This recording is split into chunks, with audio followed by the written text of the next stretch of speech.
예, 반갑습니다.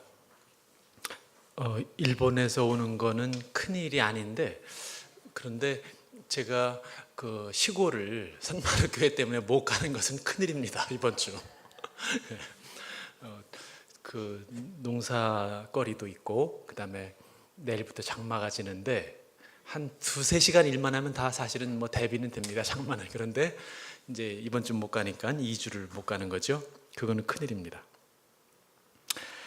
예. 그 산마루 교회에서 산청 청년들이 또 설악산을 가는 때가 되었습니다. 하나하나가 산마루가 하시는 일들이 본질적이고 또 훌륭해 보이세요. 정말 대단한 일들을 교우들께서 하시는 것에 아주 제가 깊은 고마운 마음을 갖고 있습니다. 제가 오늘 말씀드리고 싶은 거는 두 가지의 키워드인데요. 하나는 자연이고 하나는 공동체라고 하는 겁니다. 자연은 제가 접하고 갈수록 신비하고 또 위대합니다. 아마 오늘 나오신 분들이 모르시는 것도 많을 거예요. 예를 들면 제가 산골에 지금 한 17집 이제 모였나요? 18집인데 워낙은 한 집은 아직 불확실하고, 그래서 이제 건축을 하는 게 올해까지 이제 6건물이 이제 집이 지어집니다. 그런데 열심히 일을 하고, 우선 더 신기한 거는 일을 할 때 이러다가 내가 죽지 할 정도로 힘이 들어요. 그런데 5분만 있으면 지나가 흐르는 물에 씻고 나면 5분 이내에 다 피로가 회복돼요. 신비로워요. 그러다가 그렇게 힘들고, 그러다가 데크에 저녁 무렵에 한 6시쯤, 그래서 노을이 지는 거 하루가 다르게 또 매일 노을이 달라요. 그거를 한 8시까지 움직일 수가 없어요. 다른 걸 할 수가 없어요. 그 아름다워서, 그 선선한 살갗을 스치는 바람과 아름답고 신비로워서. 그 다음에 아침에는 또 보통 제가 4시부터 일을 해요. 그럼 저절로 깨어져요. 아침에 동이 트는 게 기다려져가지고 견딜 수가 없어요. 그럼 4시쯤에 깨서 나가든지 아니면 아무리 늦어도 5시. 근데 그래서 또 해가 뜰 때쯤에는 그걸 쳐다봐요. 그래서 하나님이 만드신 이 자연은 하루를 시작하고 마감할 때 의식이 있더라고요. 리추얼이 있어요. 거룩해요. 그걸 우리가 거의 매일 모르고 살죠. 그 감동을. 하루가 이렇게 위대한 거구나. 저 해 뜨는 광경이 그렇게 한두 시간이 위대하고 저녁 한 3시간이.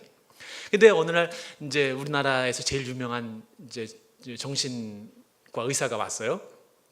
그래서 그 양반 하는 말이, 워낙 자기들이 해석할 때에도 아침에 해 뜰 때, 동뜰 때와 저녁에 해질 무렵 이 2-3시간씩이 기가 제일 좋답니다. 자기들이 뭐 의학적으로 과학적으로 이야기하는 이 우주의 지구에. 그걸 넘어서 저는 위대해요. 바보죠. 그래서 여기서 이제 서울에서 연구를 하든지 학생들을 가르치고 하다가 통상은 대개 금요일 날 밤에 도착을 합니다. 금요일 날 할 걸 다 하고 해야 하니까.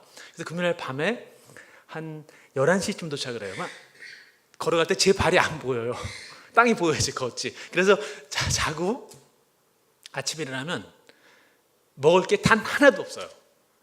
다 뒤져보면 된장 하나가 몇 숟가락 남아있는데, 그럼 아침에 가서 먹을 게 하나도 없는데 시내는 한 8km가 넘어요.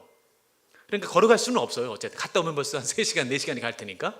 그래서 조금이라도 요기를 하려고 그 된장을 꺼내놓고 밭에 나가서 제가 농사진 감자하고 토마토하고 옥수수하고 그것만 따서 아침에 다른 일들을 하다가 아침 시간이 되어서 데크에 놓고 삶아서 놓고 하면 문자를 보내요. 제가 마누라에게. 또 제가 아는 친구들에게 딱 한 단어, 글로리어스. 저절로 이 감사나 이 위대하다고 하는 이 찬양이 그냥 저절로, 자연이 그렇게 위대해요.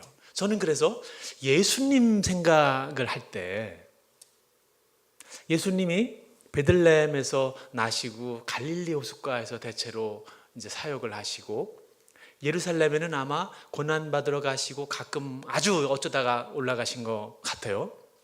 근데 예수님의 말씀이 저렇게 힘이 있는 게 자연을 품고 거기서 잉태된 말들이라 그렇게 힘이 있다고 느껴져요. 글쎄요, 생각해 보세요. 미랄, 한 알의 미랄이 땅에 떨어져 썩으면 많은 열매를 맺고, 그렇지 않으면 미랄. 나는 선한 목자니. 그 다음에 뭐 다른 성경에 이제 다른 부분에 있는 거지만 뭐 그 창과 뭐 칼을 녹여서 쟁기를 만들고, 이거 유엔이 무슨 선언을 할 때 이용한 구절이에요. 그냥 이런 힘이 있는 말들이 자연을 품지 않았으면 제가 볼 때 불가능할 거예요. 예수님은 말할 것도 없고, 시인들 보세요. 자연을 베낀 시인들이 위대합니다. 정지용, 제가 태어난 충북 옥천 사람이에요. 그냥 뭐 넓은 벌 동쪽 끝으로 베낀 거예요. 지게 살던데.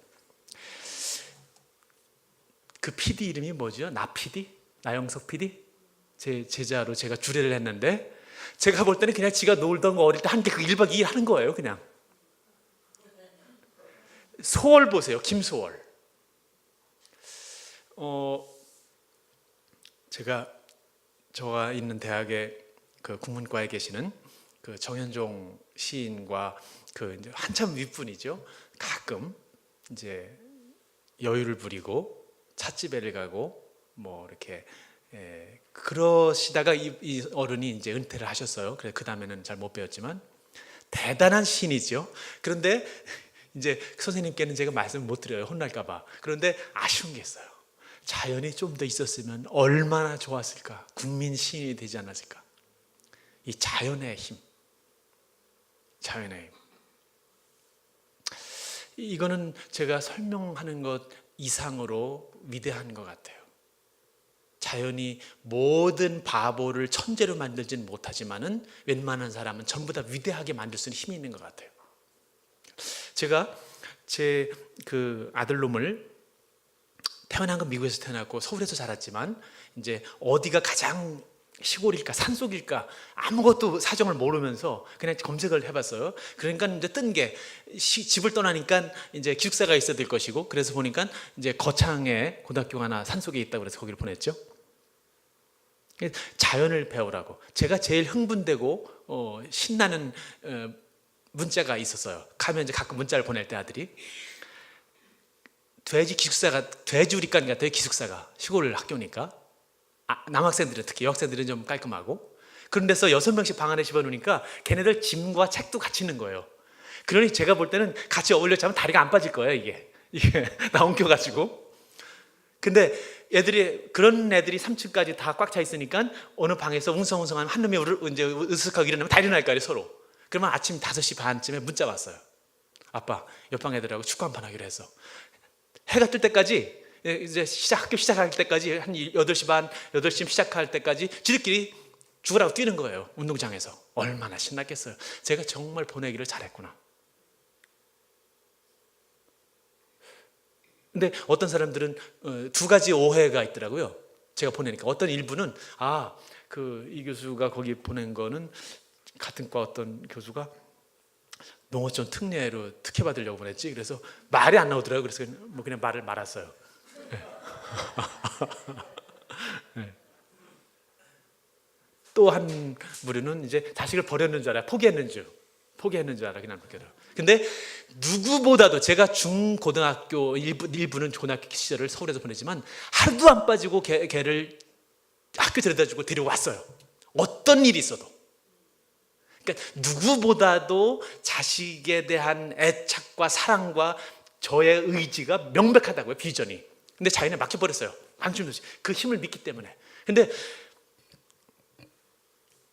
그 학교에 그 운동장을 딱 들어서니까 한 60여 년 전에 정형창 그 교장 선생님이, 전형창 교장 선생님께서 거기다가 하신 말씀들, 그걸 보고 그냥 더 이상 아무 의심할 게 없더라고요. 강당 뒤에는 한 60여 년 전에 자기 고등학교에 자기 시절의 취업 10계명, 첫째, 월급이 적은 곳으로 가라. 또 내가 원하는 곳이 아니라 너를 필요로 하는 곳으로 가라. 위대한 말이에요. 요즘에 멘토라고 해서 텔레비전 신문에 나오면 다 그런 말 하지 않나요? 네가 진정으로 원하는 곳으로 가라고, 네가 진정으로 원하는 것을 하라고. 그래서 더 우아하게 얘기하는 사람들도 있죠. 너의 심장이 뛰는 소리를 들어봐. 웃기는 소리예요. 웃기는 소리입니다. 상당수는 모르겠어요. 저는 진정으로 제가 원하는 걸 자꾸 찾다 보면 뭐가 될지 어느 쪽으로 갈지 모르지만 그 중에 한 20%는 제가 술집 차리고 싶은데요. 실컷 놀고.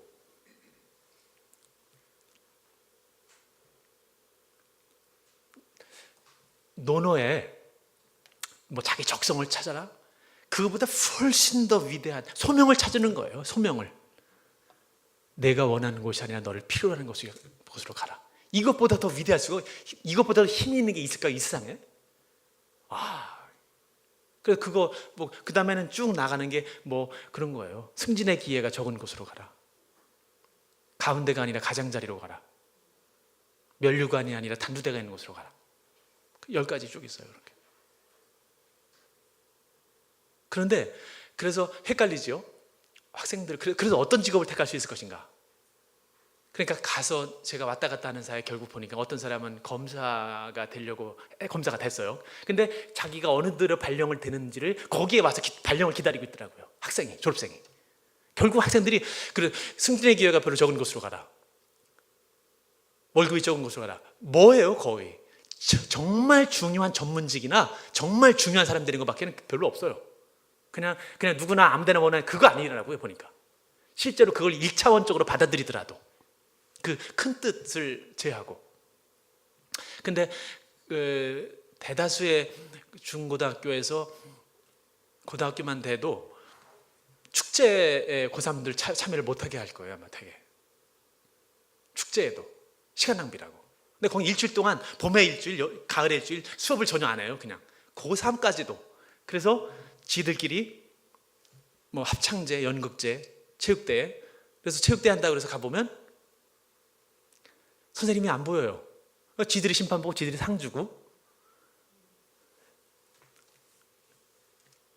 그 예술제나 체육제를 할 때 그렇게. 그래서 제가 오랫동안 생각했었지만 그 전영찬 선생이 하신 말씀, 그 학교의 교훈이 여호와를 아는 것이 지식의 근본이니라. 그걸 보는 순간 0.1초 만에 그 뜻을 알았어요. 그 전에 성경에서 아니면 그 전에 수없이 많은 글귀를 봤는데 안 떠오르다 그 0.1초 만에 저 말씀이구나. 그분이 1950년대에 유학을 갔어요. 미국에. 그래서 유학을 갔으니 얼마나 그때 출세할 수 있는 사람이에요. 그런데 거기에 8명이 우산 쓰고 공부한다는 학교 교사도 없이. 그래서 그 말을 듣고 모 대학이 부총장으로 오라고 하는 서신을 줬는데 그냥 주머니에 넣고 글리간 거예요. 나 그 학교를 책임지겠다고. 그래서 거창군이 교육특구입니다. 순전히 그분 때문에. 그래서 그분도 눈이 오면 애들 그냥 토끼 머리, 사냥이라는 말 안 쓰더라고요. 토끼 머리를 그냥 보내고 자연 속에서 그렇게 키우는 거를 보게 됩니다. 자연이 그렇게 위대하게 만드는 것 같아요. 자연이.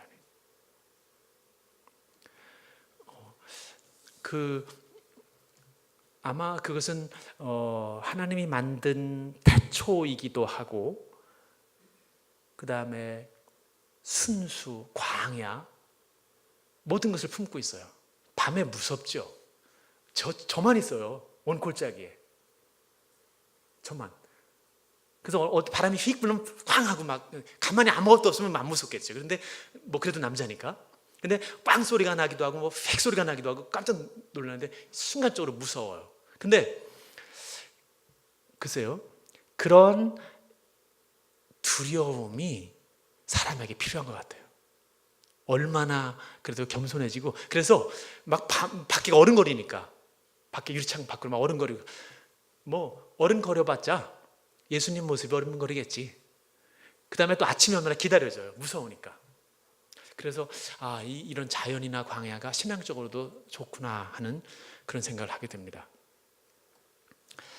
예.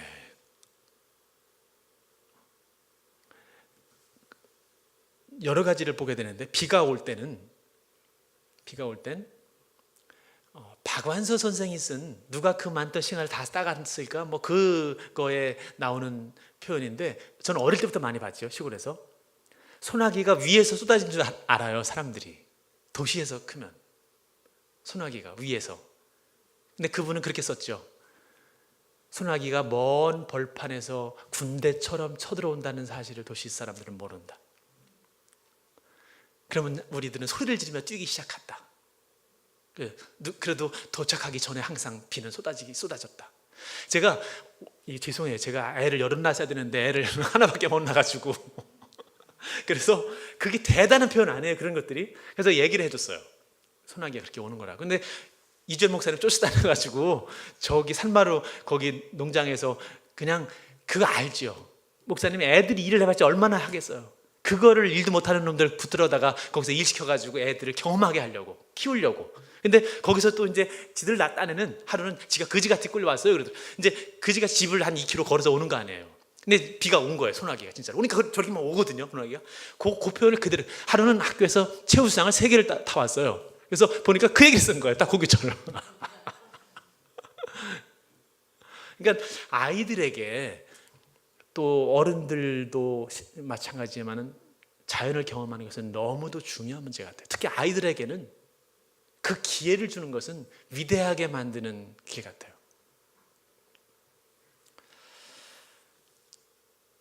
그런데 안타깝게 우리나라의 자연과, 그 다음에 더 아쉬운 거는, 안타까운 것은 이 농업, 이런 쪽에 우리가 먹거리로 삼는 그런 쪽에 자연이 너무도 황폐화되고 죽었어요. 거의 화공장 같이 비료와 농약을 써서 농사를 짓습니다. 대단해요. 농약과 비료가 대단해요. 율리백이라고 하는 사람이 위험사회라는 책을 썼잖아요. 그 위험사회라는 책의 한 구절에 이런 얘기가 있어요. 한국에도 해당하는 말 같아요. 사실 지금 먹거리가 없어서, 먹을 게 없어서 굶어 죽는 사람은 없잖아요. 그럼에도 불구하고 모든 사람이 매일 먹거리 안전성에 대해서 스트레스를 받고, 더 예민한 사람은 히스테리 걸릴 지경이에요. 먹거리 안전성. 주기도문을 우리에게 일용할 양식을 주옵시고 해서 그렇게 마음에는 요새는 안 닿아요. 주기도문이 우리에게 안전한 먹거리를 주옵시고 하면 조금 더 와닿지 않을까? 예수님이 하신 거니 우리 마음대로 바꿀 수는 없어요. 그렇지만 그럴 정도로 먹거리가 위협을 받아요. 알면 알수록 그렇습니다. 알면 알수록 그 농약과 비료를 주는 것이, 그게 국민의 어떤 정신 상태나 건강 상태를 굉장히 위협을 하죠. 단순한 수명은 늘어나고 있지만 실제적으로 건강한 그런 것들은 굉장히 위협을 받고 있죠. 그 흙이나 농산물, 또 어시장, 이런 것들을 살리는 것이 우리의 미래를 위해서 참으로 중요한 문제예요. 그런데 제가 여러 가지를 생각해 보다가 한 번은, 이제 제가 신부에 거기에 동네 터를 잡았는데, 거기에 유기농을 일부, 아주 적어요, 일부 하는 분에게 제가 사람을 모을 테니까 그런 보따리나 아니면 이렇게 배달해 주는 거, 그런 것들이 꽤 있잖아요. 전국에 누구나 하는 것이 많이 있어요. 그래서 그런 거를 해보자고, 제가 사람을 모을 테니까 그다가 비싸게 드리겠다. 그러니까 그거를 유기농으로 키운 거를 값을 묻지 않을 테니까 그냥 한 10가구 이렇게 해서 일주일에 한 박스씩 배달을 해달라. 그래서 사람들을 모으니까 한 3일 만에 7가구가 모아졌어요. 놀라워요. 3일 만에 7가구. 그걸 알리지도 않았는데 아는 사람 두세 사람한테 얘기했는데 더 알렸으면 제가 볼 때는 한 20가구를 모으는 건 일도 아니에요. 그런데 이거를 바꾸려면 단초를 찾아야 되는데 이 농업이나 농민에 있어서는 이게 농업이 굉장히 불안정해요. 그래서 이거를 자기들이 그렇게 생산해라 그럼 팔아줄게 그럼 못 하더라고요. 그 다음에 이 양반이 그거를 고민하다가 못 하겠습니다 하더라고요. 왜냐하면 자기가 그거를 거두어서 포장을 해서 다듬어서 포장을 해서 그렇게 또 우체국에다 붙이면 하루가 다 간다는 거예요. 못 하겠다는 거예요. 유기농을 더 하든지 더 많은 사람을 해서 어떻게 이걸 또 더 누가 이 포장을 해서 주는 걸 군이든 어떤 청년이든 누군가 하지 않으면 자기는 못 한다는 거예요. 맞는 말이에요. 그러니까 그걸 한 집이 예를 들어서 1년에 서울의 중산층이 예를 들어서 1년에 500만 원이나 한 300만 원을 줄 테니까 매주 4월부터 한 11월까지 먹거리를 주세요 하면 많이 할 거예요. 분명히. 유기농에 정말 좋은 음식이거든요. 300만 원 할 겁니다. 근데 그렇게 해서 20집 6천만 원을 미리 드리고 6천만 원은 농사 짓는 사람에게는 어마어마한 돈이에요. 굉장히 큰 돈인데도 못하는 거예요. 왜냐하면 왜 못하느냐? 이게 유기농으로 이것을 공급하려고 이걸 하려면 땅이 죽었기 때문에 이걸 바꾸려면 한 5년가량은 농사가 너무나 불확실하고 어려워요. 그래서 아무리 정부가 유기농으로 하라 아니면 아무리 어떻게 농약이 해롭다고 백날을 얘기해도 농부는 그냥 할 수 없습니다. 유기농을 하는 사람은 우리가 가서 큰절해야 돼요. 하나님이나 사람을 경외하지 않는 사람이면 할 수 없어요. 유기농. 뼈가 부러지는 일이에요. 그게 그냥 돈 가지고 할 수 있는 일이 아니에요. 그러니까 5년이나 6년에 내버려두면 농사는 분명히 망할 게 보장돼요. 그러니까 지어놓으면 비싸게 팔아줄게 못하는 거예요. 그래서 그거를 같이 사회와 농민이 같이 해야 되는데 제가 볼 때는 10년 정도를 생각해 봤는데 그걸 할 수 있는 건 교회밖에 없어요. 그래서 교인들에게 그냥 헌금만 이거 아니에요. 그냥 농민 지원해 주십시다 이거 아니에요. 그냥 훌륭한 너무나 좋은 먹거리를 드시고 우리나라의 흙을 살리고 농민을 살리자. 그 대신 조금 시장 가격보다 높다. 한 30%. 그렇게 해서 그래서 그렇게 미리 1년에 한 300, 200, 500 이렇게 해서 드리고 그냥 박스를 그 선물 꾸러미를 그 좋은 먹거리 꾸러미를 배달해 달라. 그렇게 하고 정부는 그런 거 많이 했잖아요. 한 2조를 넘게 풀어요. 정부가 1년에. 근데 잘못하는 게 많아서 그렇지.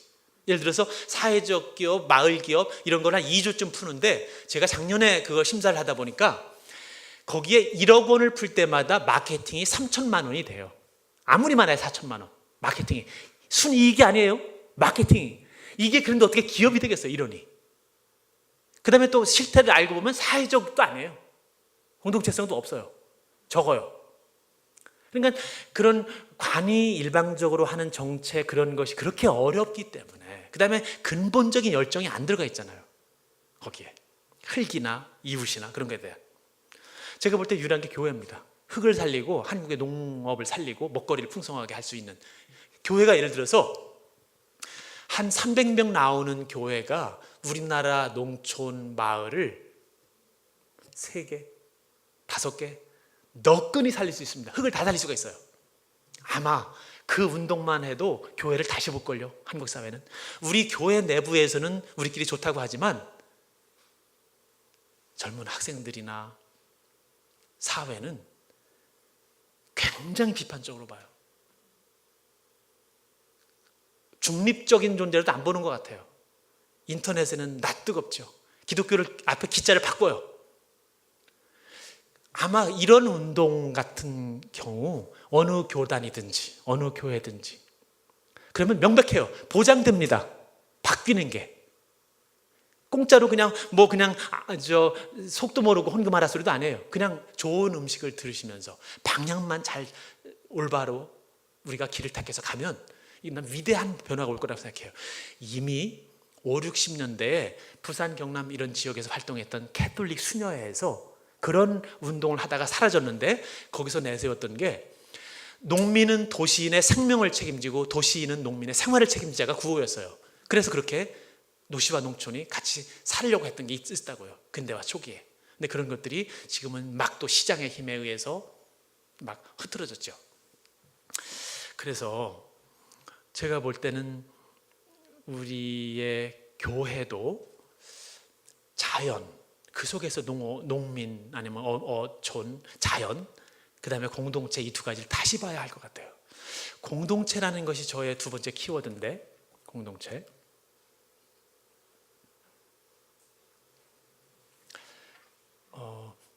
왜 공동체인가? 지금의 시대는 개인화, 개인의 시대, 개별적인 시대가 되었습니다. 공동체는 명백히 선택의 문제입니다. 적어도 개인에게는. 공동체에 아무런 관심과 헌신을 하지 않고도 개인은 월급을 5억씩 10억씩 받으면서 삽니다. 어떤 의미에서 공동체에 관심을 두지 않고 개인만을, 또 세계를 향해서 개인만을 보면서 사는 사람이 훨씬 더 잘 삽니다. 그런 시대가 됐습니다. 그런데 개인으로 볼 때는 공동체가 선택의 시대가 됐지만, 전체의 그림에 있어서는 공동체는 그런 사람에게는 사실은 무임승차하는 거예요. 이 지구촌, 우리가 살아가는 도시, 거기서 어떻게 희생이 어떤 일부에서 되고 있는지, 어떻게 더럽혀진 발을 씻어주고 어떻게 더럽혀진 도로를 닦고 그러는지, 그런 개인만을 아는, 공동체를 주목하지 않는 사람은 그냥 무임승차하는 겁니다. 그것에 불과해요. 성경의 창세기 18장에 그런 구절이 있죠. 소돔과 고모라 이야기가 나오는데, 아브라함이 소돔과 고모라를 멸하려고 하시는 하나님에게 사정합니다. 50명 의인이라도 있으면, 의인이 50명 있으면 좀 도와주십사. 없어요. 45명 없어요. 40명 없어요. 30명, 20명, 10명 없어요. 그래서 그냥 진멸됐어요. 의인이 없어서. 저는 그게 올바른 해석이 아닐지도 몰라요. 그러나 저는 제 머리에는 늘 그게 세상을 심판하는 단위는 개인이 아니라 공동체일 것 같아요. 죽어서 영혼은 각자 혼자 간다 그래요, 심판대에. 그러나 글쎄요, 심판이든 도덕이든 종교는 아주 철저하게 개인주의의 바탕을 두고 있지만, 제가 볼 때는 이웃이나 공동체성을 떠난 어떠한 도덕이나 어떠한 종교가 성립하는지 저는 의심합니다. 어떠한 사랑이 가능하겠습니까? 이웃을, 공동체를 빼놓고. 어떠한 신에 대한 사랑이 사람을 빼놓고 가능하겠어요? 사람을 도외시하더라도 신을, 하나님을 섬기라고 하는 것은 그것이 불의일 때, 부정의일 때, 옳지 않을 때 그런 것이지, 어떻게 공동체에 눈을 뜨지 않고 거기에 헌신하지 않고 어떻게 제대로 된 종교가 가능하겠습니까? 제대로 된 교회가 가능하겠어요? 거기에 우리 인간으로서는 판단하기 어려울 거라고 나는 생각해요. 심판도 그렇고. 그렇지만 거기에 불확실한 만큼, 어려운 만큼 공동체를 제해놓고 생각하는 개인 중심의, 개인주의의 그런 판단과 사고도 위험하고 불안정하다고 저는 확실합니다. 그래서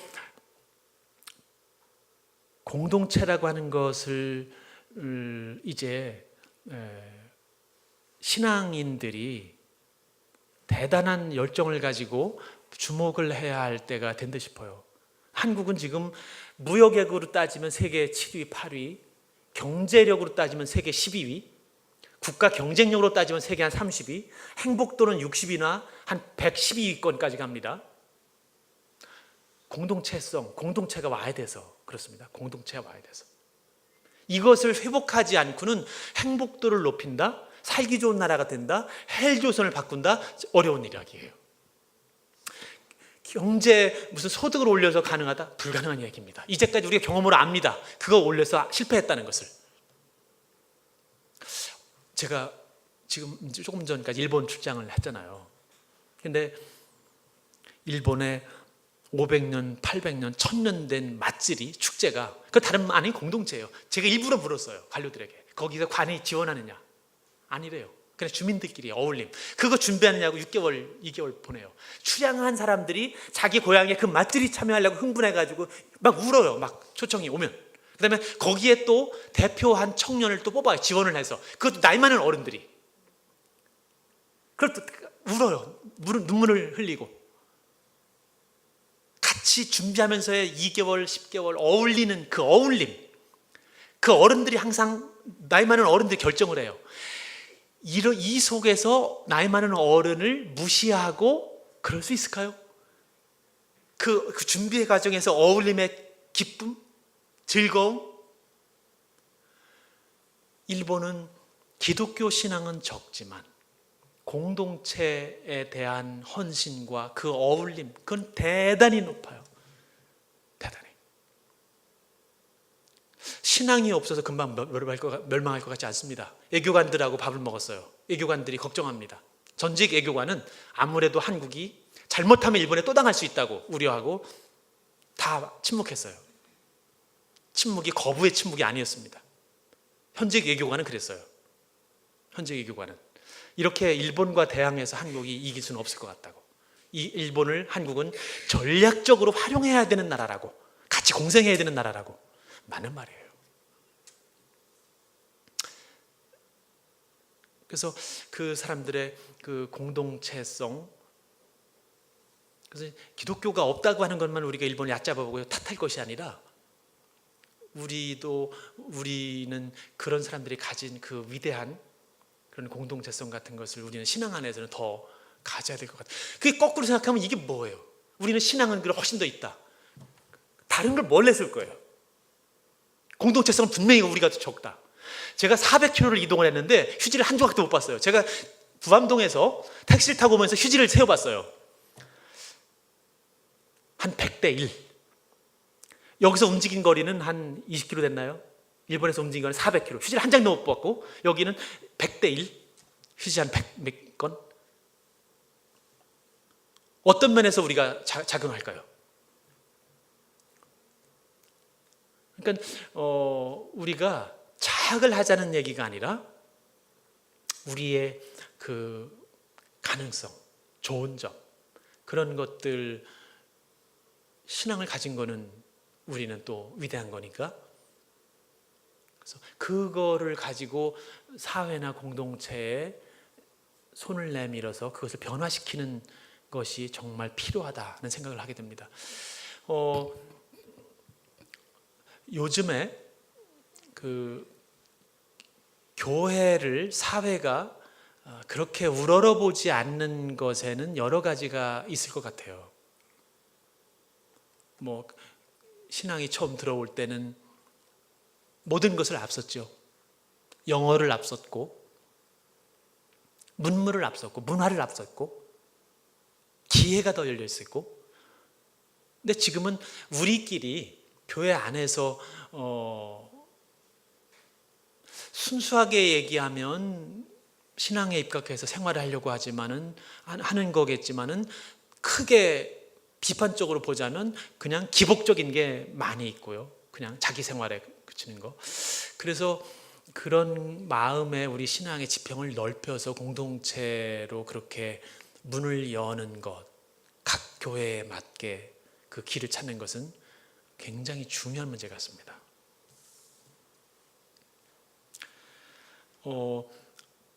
오늘 제가 제목을 잡은 것을 나는 어떤 이야기의 일부인가 라고 잡았는데, 이것은 공동체를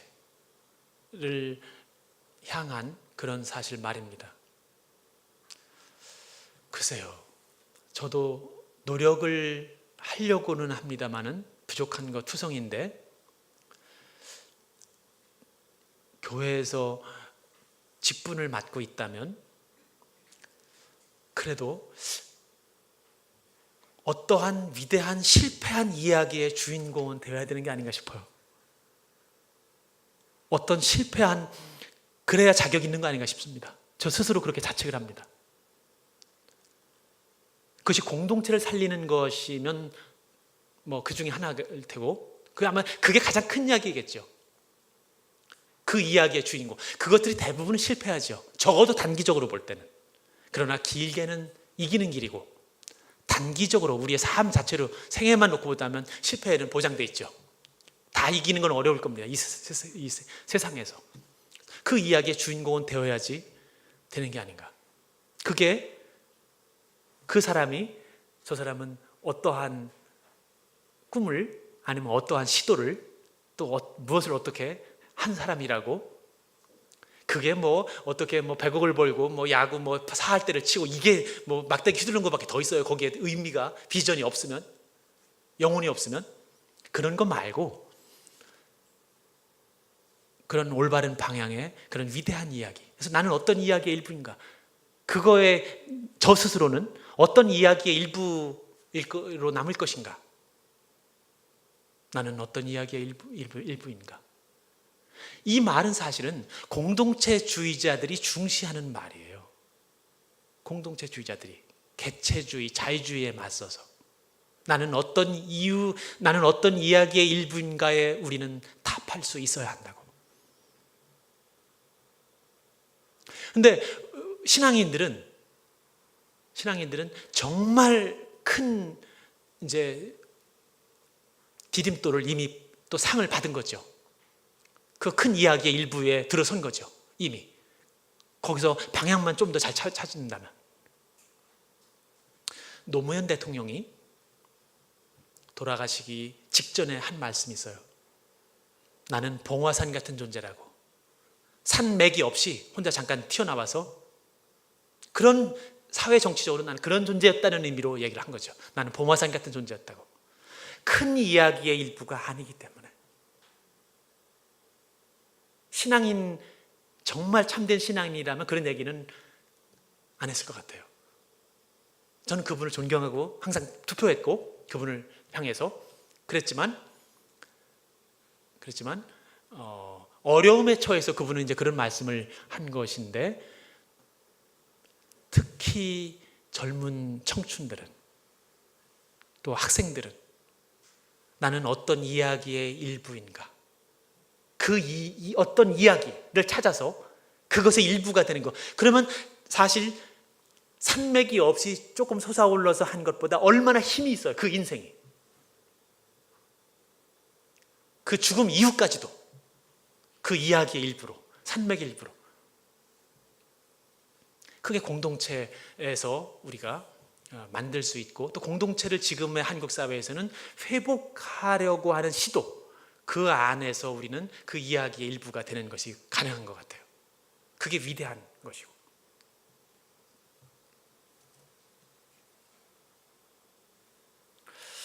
서점에 가면 항상 헷갈려요. 교보 서문고에 가면 한쪽 쪽에는 이기는 습관, 또 반대쪽에는 내려놓음, 이쪽 저쪽 어느 게 맞는지 헷갈립니다. 글쎄요, 이기는 습관은 아마 한 10대들에게 가르쳐주고 싶은 욕망들 같고, 내려놓으면 아마 한 60좀 늙어서 이제 그만두라는 얘기인가도 싶은데, 그것도 저것도 아닌 것 같아요. 공동체에 대한 발견과 그 이야기의 일부, 젊은 청춘들과 신앙인들에게는 대단히 중요하고 위대한 이야기인 것 같습니다. 자세히는 제가 모르지만 산마루 교회가 그 청년들에 대한 꿈을 키워주고, 그 다음에 자연에 숨겨져 있는 그런 그 신비를 찾아서, 그 다음에 교우들의 그런 대안적인 삶, 그런 걸 찾아서 그런 자연 속에, 깊은 자연에 놓여지는 공동체를 이루고 싶어 하는 것으로 제가 알고 있습니다. 위대하신 그 꿈 같아요. 제가 저희 동네 터는 제가 다 소개시켜주고 제가 다 거의 아름아름이지만 그렇게 그런 분들을 동네 분들을 이제 모셨는데 지금까지 한 명도 저한테 불만을 얘기하는 사람은 없어요. 그래서 하도 고맙다고 다들 말로만 하시고 너무너무 고맙다고 그래서 동네 입구에 제 동상 하나 만들어 달라고 농담으로 제가 그렇게 했습니다. 그런데 와서 생활을 하시면 그 감동이나 그 기쁨, 신비로운 것을 훨씬 더 좋아하시는 것 같아요. 근데 만약에 이 산마루 교회에서 그렇게 하시면 그건 큰 축복을 받으시는 것 같아요. 제가 해보니까 혼자 하면 얼마나 힘이 드는지 말할 수 없어요. 교회에 이렇게 그 신앙의 동아리에서 그런 모둠사리를 만든다, 공동체적인 신앙생활을 같이 하면서 같이 일도 하고 산보도 하고 힘을 합친다, 위대한 거예요. 제가 한 노력에 한 50분의 1만 하고도 똑같이 더 큰 기쁨을 누릴 수 있을 것 같아요. 그 어울림에, 예배에 같이 그 기쁨을 더 누릴 겁니다. 혼자 하는 사람들은 많이 실패해요. 의지가 굳건하지 않으면. 가서 못 어울리든지 힘이 들든지 풀 뽑는 것만으로도 지쳐가지고 농사를 못 짓는다든지, 돈이, 또 항상 돈이, 우리의 인간 사회는 돈이 부족합니다. 돈이 다 부족하시죠? 네, 다 마찬가지예요. 그 돈 때문에 실패해요. 근데 제가 들어간 돈에 제가 볼 때 정확히 제가 계산하는 건데 6분의 1씩만 하시면 제가 늘 발견하는 기쁨, 그 다음에 예배의 처소 훌륭하게 다 할 수 있어요. 근데 그러한 것은 개인으로는 꿈도 못 꿀 겁니다. 그리고 또 그것이 신앙의 그 공동체가 동아리가 되기 때문에 그건 대단히 큰 기쁨일 거예요. 일본에서 잠깐 짬을 내서 나오시마를 다녀왔어요. 나오시마는 구리 제철소가 있던 데예요. 산업 공장이 있었고 산업 폐기물로 쓰레기 더미가 됐던 섬입니다. 그것을 소이치로라고 하는 서점 사장이, 출판업 사장이 안도 다다오라고 하는 건축가와 손을 잡고 이것을 우리가 살리자. 그 사람의 꿈은 그거였어요. 젊은 사람들에게 여기 꿈을 꾸는 곳으로 하게 하자. 그리고 더 이제 힘을 합해서 지금 아예 예술성으로 만들었어요. 제가 있는 동안에도 서양 사람들이 한 20-30%가 되는, 30%쯤 되는 것 같아요. 위대해요. 위대합니다. 위대해요. 그 쓰레기 섬을 어떻게, 그 자연 상태는 평균 이하의 자연 상태예요. 섬이에요. 그걸 그렇게 위대하게 만들었어요. 자연을 살리면서 건물을 그렇게 자연에 녹아들게, 단아하게, 비싼 구석이 안 보여요. 방 안에도 핫한 투성이에요. 그런데 위대해요. 실내 호텔 방이 위대하게 보여요. 제가 건물을 진 지가 6개월밖에 안 됐어요. 완공한 지가. 그래서 누구보다 잘 알죠. 저 가격, 저거의 가치. 합판과 제가 제일 싫어하는 노출 콘크리트로 졌는데 위대하게 보인다니까요. 그러니까 그런 사람들의 비전, 열정, 소이치로가 그랬어요. 나는 자본주의를 믿지 않는다. 공유 자본주의를 믿는다. 청소년들을 꿈꾸게 하겠다고. 지금은 숙박 하나에 한 40만 원에서 60만 원 하는데 방이 없습니다. 전 세계에서 몰려와서. 근데 청소년들은 아마 어떤 시기나 이런 때 굉장히 무료로 어떻게 해서 줄 거예요. 그러니까 뭐 자선 그거라기보다는 그냥 돌아가게. 그래서 몇 년 전에 거기에 투자한 거를 다 회수가 됐어요. 본인이 그렇게 선언을 했어요. 소이치로가 한국에 와서. 처음에 10억엔 100억 원의 섬의 반을 샀어요. 처음에 100억 원에. 그래서 몇 년 전에 건물값까지 다 투자한 모든 금액을 회수 그 해에 한다고 그렇게 했습니다. 대단합니다. 대단합니다.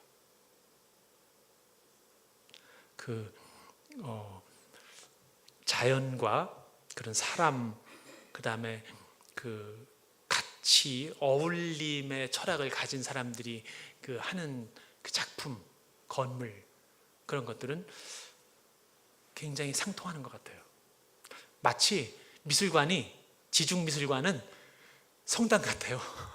그냥 예배당 같아요. 그렇게 보여요. 특별한 게 없는데도. 예. 그런데 자연이나 사람에 대한 꿈을 가지고 그렇게 어느 교회가 그렇게 나서지 않, 그건 우리 한국의 기독교를 살리는 일일 거라고 나는 믿어요. 근데 개인이 한다고 해도 너무나 우리가 낙심할 필요는 없어요. 놀랍게도 우리를 위해서 카펫이 깔려 있어요, 여기저기.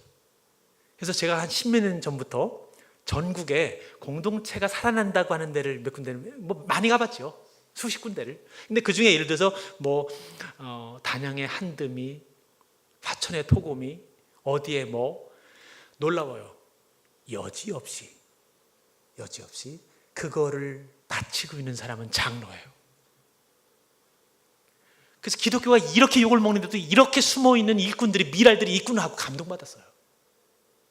우리 선배들이 있다니까요. 이미 다 초석을 깔아놓은 사람이. 그래서 우리가 맨 땅에 헤딩하는 게 아니에요. 이름 없이 완전히 떠받치고 있어요. 교인 6명이 자립을 하더라니까요. 자립교회가 됐더라니까요. 그 장로님이 떠받치니까. 그래서 그런 확실히 우리의 이 바탕에 있는 보이지 않는 그 토대는 단단하구나 하는 생각을 합니다. 올해가 종교개혁 500주년 해지요. 근데 저는 공동체를 연구하고 또 가르치는 사람으로서는 특히 교회가 공동체를 발견하고 손을 내미는 해가 됐으면 하는 그런 소망을 강력하게 가지고 있어요. 종교개혁에서 나온 솔라 피데, 오직 믿음으로, 또 우리가 귀가 따갑도록 들은 행함이 아니라 믿음으로, 행함보다 뭐 믿음으로. 제가 볼 때는 종교개혁에서는 구교에 수많은 거치장과 부조리에 항거하는 것으로 오직 믿음으로를 외쳤던 것이고, 바울의 이야기를 쫓아서 믿음이 전부라고, 유일하다고 하는 것도 우리가 너무나 실천이나 행함을 과소평가하는 쪽으로 그렇게 많이 우리가 이야기하고 있는 것이 아닌가 하는 반성을 합니다. 그래서 산마루 교회가 청년들에게 그렇게 꿈을 심어주고, 그 다음에 또 자연 속에 그런 예배 처소나 공동체적인 그런 모둠살이, 기쁨의 삶을 꿈꾸는 것을 굉장히 제가 부러워하고 있습니다. 뭐 틀림없어요. 크게 영광이 거기에 있을 거라고 제가 믿고 응원하고 기도합니다. 그런데 그 과정에서 한 5명 힘들게 일을 하셔야 돼요. 한 5명.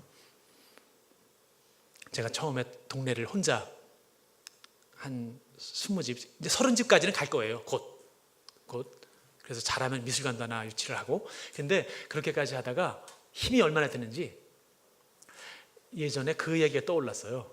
에밀 레종 이야기는 다 아시죠? 거기다 뭐 종을 만들 때 아기를 갖다 보시해서 아기를 넣었다고.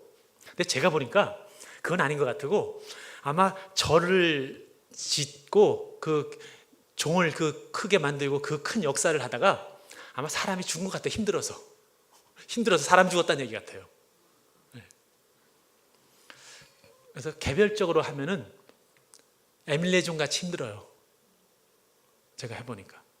근데 같이 힘을 합해서 하면 즐겁고 아마 새로 발견하는 기쁨이 그렇게 클 것이고, 나아가서 우리 사회에 산마루 교회가 발신하는 메시지가 저는 지금부터 벌써 기다립니다. 그 산골에서 목사님이 띄우는 산마루 서신, 그 다음에 이 교회가 발산할 우리 사회의 메시지가 얼마나 맑은 냇물같이 흐를지, 그리고 모두에게 은혜를 줄지 지금부터 기다려집니다. 고맙습니다.